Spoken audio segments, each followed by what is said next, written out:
तो अब यानी कि जो मेरे पास पॉजिटिव और नेगेटिव वन है, जो पॉजिटिव पॉजिटिव एक्स एक्सिस को शो कर रहा है, जो नेगेटिव है नेगेटिव एक्स एक्सिस को शो कर रहा है। इसका मतलब क्या हो गया कि इनकी वजह से जो पी एडिशन हमने जो प्लेन लिया हुआ है, इसकी वजह से एस प्लेन के ऊपर जो फोर्स लग रही है, ये उसके डिस्प्लेसमेंट में चेंज आ रहा है। सिर्फ उसी को कंसिडर कर रहा हम इधर कर रहे हैं।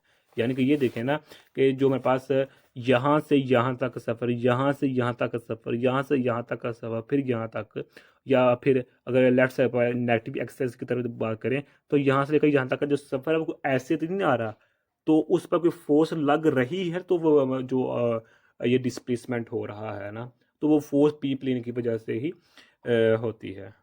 तो लिहाजा जो टोटल फोर्स होगी एस प्लेन पर, जो टोटल प्लेन फोर्स होगी एस प्लेन पर, वो इधर लिखी हुई है, जो कि इक्वेशन नंबर 1 है हमारे पास। ये वाली इक्वेशन नंबर जो 1 है, ये किसको शो कर रही है? जो टोटल फोर्स एस प्लेन पर लग रही है।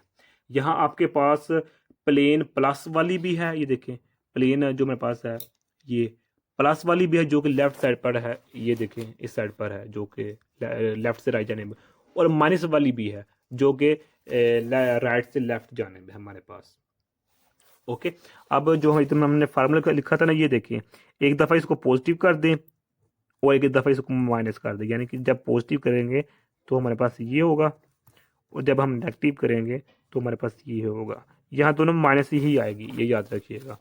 ओके, और तो मैं हमारे पास प्लस आ, ये टोटल फोर्स होती है जो कि एस पे पहला। अब यहाँ देख लिखा हुआ है, this expression is linear in the displacement and is form of Hooke's law, यानी कि जो ये हमने एक्सप्रेशन निकाला हुआ है ये लीनियर है। अब जो ये लीनियर फंक्शन जो एक्सप्रेशन रिजल्ट निकाला है, किसके अकॉर्डिंग निकाला है हमने? हुक्स के लॉ के अकॉर्डिंग निकला है। हुक्स लॉ क्या होता है, इसको हमने डिस्कस किया हुआ है। ओके, अभी इसी टॉपिक में स्टडी किया है। अच्छा, आई थिंक ना जो वीडियो काफ़ी लेंथी हो चुकी है, तो मैं ना जल्दी जल्दी करता हूँ ताकि काम खत्म हो साਡਾ भी। अच्छा जी, यानी कि जो लेफ्ट साइड की तरफ डायरेक्शन है एस प्लेन की, और राइट साइड पर भी है, क्योंकि दोनों मीन्स दोनों के इफेक्ट को लिखा है यहाँ हमने इस वीडियो इक्वेशन में। एस प्लेन के ऊपर खैर अब उसको एस को छोड़ दें, अब आते हैं हम सी पर। ये सी क्या लिखा हुआ है? जो ये सी है, सी ये ट्रांसवर्स एंड लॉन्गिट्यूडनल के लिए डिफरेंट होगा। जो मेरे पास सी है, ये मेरे पास कांस्टेंट होता है। ये ट्रांस जो लॉन्गिट्यूडनल इसके लिए अलग होता है सी, और जो मेरे पास ये ट्रांसवर्स है उसके लिए सी अलग होता है। ओके हो गया। तो और वैसे भी अगर हम बात करें तो हमने ए मोनो बेसिस की बात कर रहे हैं, तो इसलिए जो हमारे पास एफ एस होगी वो एक ही एटम है। चूंकि हम मोनो बेसिस की बात कर रहे हैं, हमारे टॉपिक का नाम ही मोनो बेसिस है, तो मोनो बेसिस में एक ही एटम होता है, तो जाहिर बात है जो फोर्स एफ एस लग रही है वो एक ही एटम पर लग रही है, जो कि हमने लिया हुआ है मोनो बेस में। तो अब आई थिंक ये कंप्लीट हो चुका होगा। अब सेकंड इक्वेशन देखें कि जो फर्स्ट इक्वेशन है इसको हमने मॉडिफाई करके लिए करके सेकंड इक्वेशन लिख दी है। सेकंड इक्वेशन की जो सबसे पहले देखे ना, जो हमारे पास राइट हैंड, अच्छा पहले ये साइड देख लें, राइट हैंड साइड, इसको हमने ओपन कर दिया हुआ है, तो ये भी नेगेटिव यूएस है, ये नेगेटिव यूएस, तो ये 2s हो जाएगा। तो ये पॉजिटिव में एक यूएस है, एक नेगेटिव में, तो इस तरह ये सी भी वैसे वैसे ही आ जाएगा। अब हम बात करते हैं कि जो लेफ्ट साइड है वो किस तरह है। तो हम जानते हैं हमारे पास फार्मूला होता है F is equal to M A, Newton का जो सेकंड लॉ है उसके अकॉर्डिंग हमारा फार्मूला क्या है? F is equal to M A. अब जो हमारे पास एम है इसको हम कैपिटल लिख सकते हैं। जो ए है ये क्या होता है? डबल डेरिवेटिव होता है किसका? टाइम का, यानी एक्सेलरेशन डबल होता है ना, डेरिवेशन किसका? वेलोसिटी का। तो अब चूंकि हम सॉलिड स्टेट फिजिक्स में, अब हम यहाँ वी नहीं कंसिडर कर रहे हैं, अब हम वी की जगह यू को ले रहे हैं। इसको यू को ले रहे हैं, जो कि मेरे पास ये है, ये वाला यू यानी कि जो मेरे पास डिस्प्लेसमेंट है, अब पहले वेलोसिटी वी की फॉर्म में होती है, अब इधर हम किसको ले रहे हैं? यू को ले रहे हैं। तो लिहाजा अब इधर हम क्या कर देंगे? यू लिख देंगे। तो यही बात इधर लिखी हुई है, ये देखें ये लिखी हुई है। ओके, तो अब एम हमारे पास क्या है? मैस ऑफ एटम हमारे पास, जो ऊपर हमारे पास जो एम शो हो रहा है, एम क्या है हमारे पास? मैस एटम है, जो कि हमने मोनो बेस में लिया हुआ है, और जो हमारे पास ये डी टी जो हमारे पास ये डिस्प्लेसमेंट का डबल डेरिवेटिव लिया है हमने, कि डिस्प्लेसमेंट जो मेरे पास है इसका हमने डबल डेरिवेटिव लिया हुआ है। अभी हम सोल्व करते हैं जिसमें टाइम एक्सपोनेंशियली जो है डिपेंड कर रहा है, मीन डिस्प्लेसमेंट का टाइम डेरिवेटिव एक्सपोनेंशियली जो होता है ना, वो डिपेंड कर रहा होता है टाइम पर। अब वो किस तरह लिखेंगे, ये देखिए जो ये इक्वेशन है ये तो वैसे की वैसे ही है। अब ये इस पार्ट से इस पार्ट में हम किस तरह आए हैं, ये देखिए लिखा हुआ है we look for the solution with all displacement having the time dependence exponentially। ये देखिए मेन बात ये है हमारे पास कि जिससे जो हमारे पास टाइम है वो एक्सपोनेंशियली डिपेंड कर रहा है। तो अब इससे हम यहाँ कैसे आए, तो ये देखिए इजी है, जो m है हमारे पास वो तो वैसे का वैसा ही आ रहा है, जो हमारे पास यू एस है वो भी वैसे का वैसा आ रहा है। अब जी ओमेगा और माइनस ही कहाँ से आया है इसको हम देखते हैं। अब जो जब इसको हम सोल्व करेंगे ना, जो हमारे पास ये डेरिवेटिव है, डबल डेरिवेटिव है, तो इसको जब हम सोल्व करेंगे तो हम देखते हैं। तो सोल्व किस तरह करेंगे, तो उसको ये देखें, सबसे पहले देखें हमारे पास u है, इसका पहले हम सिंगल डेरिवेटिव लेते हैं टाइम के लिहाज से। ओके, तो हम जानते हैं जो हमारे पास u है, u की वैल्यू क्या होती है, u की जो एक्चुअल वैल्यू होती है वो हमारे पास ये होती है नेगेटिव ओमेगा टी, ये मेरे पास वैल्यू है। तो अब u की जो जब हम इसका डेरिवेटिव सिंगल डेरिवेटिव लेंगे तो हमारे पास इसका आंसर इस तरह आएगा नेगेटिव ओमेगा, तो ये माइनस ओमेगा टी। अब इसका फिर जब हम अगेन डेरिवेटिव लेंगे तो हमारे पास इस तरह आ जाएगा नेगेटिव ओमेगा स्क्वायर, तो ये u होगा और इस तरह आ जाएगा। ओके, जब इसको हम ओपन करेंगे तो माइनस प्लस हो जाएगा यूटा square omega square u exponential iota omega T होगा। तो अब हम जानते हैं अयोटा स्क्वायर नेगेटिव मान की कुलता है, तो ये हमारे पास नेगेटिव मान आ जाएगा omega square U exponential negative omega iota omega T. तो अब ये हमारे पास इस तरह आ जाएगा। ओके, तो अब यहाँ क्या है कि इसको जब मैं क्लोज करूंगा तो हमारे पास क्या आ जाएगा, यूएस आ जाएगा। ओके, तो यही बात इधर लिखी हुई है, ये देखें। तो अब जो हमारे पास इक्वेशन नंबर 3 है, अगर इसका हम सोल्यूशन निकालते हैं तो वो in the form of fourth equation आता है, यानी in the form of travelling wave आता है, in the form of propagating waves की फॉर्म में हमारे पास जो सोल्यूशन होगा वो हमारे पास ये चौथी इक्वेशन लिखी हुई है इसकी फॉर्म में आएगा। यानी कि पहले क्या था कि जो हमारे पास था ना यूएस, वो टाइम के लिहाज से था, किसके लिहाज से था, टाइम के लिहाज से था, टाइम डिपेंडेंस के लिहाज से था। अब जो मेरे पास ये इक्वेशन आई है, ये इक्वेशन स्पेसिंग के लिहाज से है, यानी कि ये देखना जो मेरे पास ए है ये क्या है, स्पेसिंग है बिटवीन द प्लेन। यानी कि अब जो पहले यूएस था, अब यूएस को हमने +1 प्लस US+1 और US-1 की फॉर्म में लिख दिया हुआ है। अब जो हमारे पास जो ए है, ए क्या है, लैटिस कांस्टेंट है, बट इसको हम इधर कहेंगे ये स्पेसिंग बिटवीन प्लेन्स है। कि ये क्या है, इधर हमारे पास क्या है कि ये हमारे पास वेव वेक्टर है और ए की वैल्यू पर डिपेंड करती है, यानी कि जो ए की वैल्यू है वो की जो कि हमारे पास वेव वेक्टर है उसके उस पर डिपेंड करता है जो हमारे पास ए की वैल्यू है। इसका मतलब क्या हो गया कि जो प्रोपगेशन वेक्टर के है किस डायरेक्शन में है, लेफ्ट साइड पर है या राइट साइड पर है, वो हम इस इक्वेशन से फाइंड करते हैं। अब जो मेरे पास इक्वेशन नंबर 3 और इक्वेशन नंबर 4 हमने ये लिखी हुई है को सोल्व करें तो बस क्या करना है, इन दोनों इक्वेशन को हम सोल्व करते हैं। तो उसको सोल्व करने के लिए हम करते हैं कि अल्लाह अल्लाह पता नहीं इतनी वीडियो लेंथ क्यों हो रही है, खैर मुझे भी गलती होगी, यही हो सकता है कि मैं ज़्यादा डिटेल में जा रहा हूँ। खैर अब हम नेक्स्ट ये देखते हैं कि सिंपल क्या करना है कि जो हमारे पास है ना इक्वेशन नंबर 3 में वैल्यू पुट कर देनी है, यानी कि जो मेरे पास u की वैल्यू है इसको हम इक्वेशन नंबर 3 में पुट कर लेंगे और उसको सॉल्व कर लेंगे तो हमारे पास जो इक्वेशन नंबर 5 होगी उसको हम ऑब्टेन कर लेंगे। अब वो किस तरह होगी कैसे होगी उसके हम डिटेल में अभी नहीं जा रहे हैं, तो वीडियो मज़ीद लेंथी हो जाएगी। तो अब यहाँ देखिए जो हमारे पास S+1 और S-1 है जो हमारे पास है, यहाँ देखिए S+1 दोनों पार्ट्स रिप्रेजेंट हैं, मीन्स इसका मतलब क्या है कि आपके पास पॉसिबिलिटी वाइब्रेशन की वो दोनों साइड पर है, मतलब यहाँ दोनों वैल्यूज़ लिखी तो यही हुआ है कि वाइब्रेशन दोनों साइड पर हो रही हैं।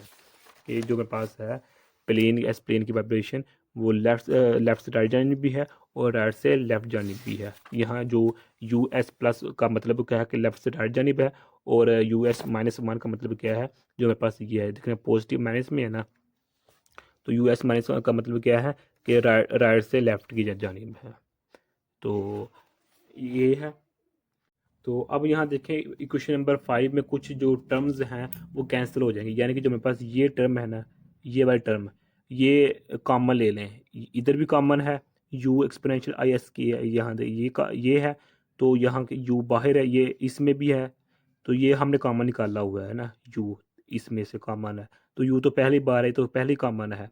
तो अब एक्सपोनेंशियल इसमें भी है, i इसमें भी है, s इसमें भी है, और k इसमें भी है, a इसमें भी है, यानी कि जब इसको इसके साथ मल्टीप्लाई करेंगे तो ये टर्म पाई जाएगी। इसी तरह जो मेरे पास होगा u तो पहले ही बाहर है, जो यानी कि कॉमन है, एक्सपोनेंशियल भी है, तो उसके बाद आई एस भी है, और के यानी कि जब इसको इसके साथ मल्टीप्लाई करेंगे तो मेरे पास ये ऑब्टेन कर लेंगे। इसी तरह मेरे पास ये है। कहने का मतलब क्या है कि जो ये कॉमन है इसमें से भी इसमें से भी, तो ये कैंसिल कर देंगे तो मेरे पास जो इक्वेशन नंबर 5 होगी वो इक्वेशन नंबर 6 में चली जाएगी, यानी कि कन्वर्ट हो जाएगी। तो अब जो मेरे पास है इक्वेशन नंबर 6 से हम इक्वेशन नंबर 7 में आते हैं। अब यहाँ हम एक फार्मूला यूज़ करते हैं, वो हमारे पास फार्मूला है, अल्लाह भला करे आप लोगों का, डबल जो आइडेंटिटी में है ना, यानी कि जो ट्रिग्नोमेट्रिक आइडेंटिटी में हम डबल आइडेंटिटी यूज़ करते हैं, वो हम इधर यूज़ करेंगे, यानी कि 2 cos के ए इज इक्वल टू, हमारे पास क्या है, 2 cos के इज इक्वल टू एक्सपोनेंशियल आई के ए प्लस एक्सपोनेंशियल नेगेटिव अयोटा, ये आई कह लें के ए, ये है। अब 2 को अब इधर ऐसे भी लिख सकते हैं, लेकिन इसको मैंने इधर मल्टीपल की फॉर्म में लिखा हुआ है। तो इसको यूज़ करते हुए हम इक्वेशन नंबर 7 बना सकते हैं इक्वेशन नंबर 6 से, यानी कि ये देखें इक्वेशन नंबर 6 से हम इक्वेशन नंबर 7 बना सकते हैं इस फार्मूले को यूज़ करते हुए। तो अब इक्वेशन नंबर 7 में क्या है कि हमारे पास क्या ओमेगा है, फ्रीक्वेंसी है, सी हमारे पास क्या है, कांस्टेंट है, जो हमारे पास एम है ये भी कांस्टेंट है, जो हमारे पास के है ये क्या है, वेव वेक्टर है, और ए क्या है, ये भी हमारे पास एक तरह का constant. This is dispersion relation, ये हमारे पास क्या है, डिस्पर्शन रिलेशन। तो यही देखना फ्रीक्वेंसी और वेव वेक्टर के दरमियान रिलेशन आ रहा है। यानी कि जिस तरह मैंने टॉपिक स्टार्टिंग में कहा था कि हमने ये रिलेशन निकालना है किसके दरमियान, डब्ल्यू और के दरमियान। डब्ल्यू से मुराद यहाँ क्या है, फ्रीक्वेंसी, और के से मुराद क्या है, वेव वेक्टर, यानी कि फ्रीक्वेंसी और वेव वेक्टर में हमने रिलेशन निकालना था, तो वो हमने निकाल लिया हुआ है। अब जो नेक्स्ट है 2-3 इक्वेशन उसको भी देख लेते हैं इधर। तो अब इसमें नेक्स्ट में हम क्या देख सकते हैं कि फर्स्ट ब्रिलियंस जोन है, ये क्या है, फर्स्ट ब्रिलियंस जोन है। अब जो ये फर्स्ट ब्रिलियंस जोन है, जो मेरे पास नेक्स्ट टॉपिक होगा वो मेरे पास फर्स्ट ब्रिलियंस जोन का होगा। ये देखिए जो मेरे पास फर्स्ट ब्रिलियंस, अगरचे सेकंड चैप्टर में हमने जब आपको स्टार्ट किया था तो सेकंड चैप्टर में भी हमने जो फर्स्ट ब्रिलियंस जोन है उस पर भी हमने बात की थी। ओके, तो हम यहाँ भी जो फर्स्ट ब्रिलियंस जोन है उस पर बात करने की कोशिश करेंगे, तो उस नेक्स्ट वीडियो में भी हाँ देखेंगे। लेकिन यहाँ जो लास्ट पे 2 इक्वेशन रह चुकी हैं इनको हम देख लेते हैं कि देखिए ये हमारे पास the boundary of first brilliance zone, हम जानते हैं कि जो फर्स्ट ब्रिलियंस जोन की जो बाउंड्री है वो हमारे पास क्या है, पॉजिटिव नेगेटिव पाई ओवर ए है, ये हमारे पास बाउंड्री है फर्स्ट ब्रिलियंस जोन की, ये हमें पहले पता होना चाहिए। इस पर हम सेकंड चैप्टर में इस पर बात की हुई है। ओके, तो यहाँ जो हमारे पास है स्लोप डब्ल्यू और के का, यानी कि ये देखें ना, हमने एक्स एक्सिस पर के लिया हुआ है और वाई एक्सिस पर हमने क्या लिया हुआ है, ओमेगा लिया है, डब्ल्यू लिया है, जिसको हम फ्रीक्वेंसी का नाम देते हैं। तो यहाँ जो स्लोप है वो ज़ीरो है जोन बाउंड्री पर, यानी कि जो फर्स्ट बब्लियन जोन की जो बाउंड्री है यहाँ पर जो हमारे पास स्लोप है वो हमारे पास क्या है, ज़ीरो है। इसलिए जो मेरे पास इक्वेशन नंबर 7 है, इस इक्वेशन नंबर 7 को हम ज़ीरो के इक्वल पुट कर सकते हैं। क्यों? क्योंकि जो मेरे पास स्लोप है वो ज़ीरो है at zone boundary, first billion zone boundary पर। फर्स्ट एक ये बाउंड्री है और एक ये बाउंड्री है हमारे पास। यानी कि एक्चुअली जो है उसने क्या किया है राइटर ने कि स्लोप को ज़ीरो के इक्वल कर दिया हुआ है। अब जो डी जो हमारे पास ये है देखें D omega square over D के, इसको किस के इक्वल कर दिया हुआ है, इसके इक्वल कर दिया हुआ है, ज़ीरो के इक्वल, स्लोप को ज़ीरो के इक्वल कर दिया है। और यही हम चाहते हैं कि हमें डब्ल्यू यानी कि एंगुलर जो फ्रीक्वेंसी है उसके और जो वेव वेक्टर की है उसके दरमियान रिलेशनशिप मिल जाए, हम यही चाहते हैं। तो वो हमें ये देख रहे हैं मिल रहा है। ओमेगा यानी कि जो फ्रीक्वेंसी है, एंगुलर फ्रीक्वेंसी है, जो की है हमारे पास वेव वेक्टर है, इसके दरमियान हम रिलेशनशिप निकालना चाहते हैं। तो यही हमारा पर्पज़ था, तो हम निकाल चुके हैं। सेवन इक्वेशन उसमें भी, एट इक्वेशन में भी हम निकाल चुके हैं। तो अब जो हम ये रिलेशन निकालना है, इसी रिलेशन को फिगर नंबर 4 में दिखाया गया है, रिप्रेजेंट किया गया है। और वाई एक्स एक्सिस पर क्या है हमारे पास, क्या है, वेव वेक्टर है जो कि है। वाई एक्सिस पर क्या है, एंगुलर फ्रीक्वेंसी जो कि ओमेगा है। तो जो एक्स एक्सिस पर जो ब्रिलियंट जोन के ऊपर लिया हुआ है, यानी कि देखें ये ब्रिलियंट जोन है, ये भी ब्रिलियंट जोन है। तो अगर गौर करें तो हमारे पास दरमियान में हमारे पास क्या आ रही है, ज़ीरो आ रही है। तो जो बाउंड्री जोन है इस पर क्या है कि जो वेव है वो हमारे पास क्या है, इस पर भी देखिए हमारे पास क्या है, वेव हमारे पास क्या है, मैक्सिमम है। इसकी वेव की जो एम्पलीट्यूड है वो मैक्सिमम है। एक्चुअली जो वेव आपके पास हमारे पास जो ट्रैवल कर रही होती है वो इन दी फॉर्म, इसी फॉर्म में ट्रैवल कर रही होती है। और हमें इसका भी पता होना चाहिए कि जो ये वेव है ये इलास्टिक वेव है। मतलब क्या हो गया कि अगर हमारे पास कोई वेव प्रोपोगेट कर रही होती है मटेरियल में कि किस क्रिस्टल में, तो वो इसी तरह ही प्रोपोगेट करती है। यही रिलेशन यानी कि ओमेगा का और जो की का बताता है कि हमें और इसकी डिस्पर्शन रिलेशन, यानी कि जो ओमेगा और की है ये इसी रिलेशनशिप बताता है कि किस तरह वेव ट्रैवल करती है क्रिस्टल में, मटेरियल में।